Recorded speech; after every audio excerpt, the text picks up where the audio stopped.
প্রজাপতি দক্ষ তার 27 জন কন্যার সাথে চন্দ্রদেবের বিবাহ দেন। এতে সকলেই আনন্দ পান, কিন্তু সকল পত্নীগণের মধ্যে চন্দ্রদেব কেবলমাত্র রোহিণীকেই ভালোবাসতে থাকেন। এর ফলে অন্যান্য পত্নীরা কষ্ট পান। প্রজাপতি দক্ষ তাকে সকল পত্নীদের সমানভাবে ভালোবাসার নির্দেশ দেন। চন্দ্রদেব তা না মেনে কেবলমাত্র রোহিণীকেই ভালোবেসে যান। এর ফলে প্রজাপতি দক্ষ তার ক্ষয় রোগ হওয়ার অভিশাপ দেন। তারপর ব্রহ্মার আদেশানুসারে চন্দ্রদেব 10 কোটি মন্ত্রজপ ও মৃত্যুঞ্জয় মন্ত্র পাঠ করে মহাদেবের পুজো করতে থাকেন।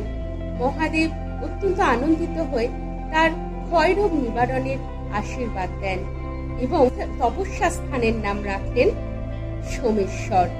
এরপর থেকে দেবাদিদেব মহাদেব ত্রিলোকে সোমেশ্বর নামে বিখ্যাত হন। কথিত আছে, সেই সোমনাথ মন্দির দর্শন করলে উপাসকের ক্ষয়, কুষ্ঠ ইত্যাদি রোগ নিবারণ হয়।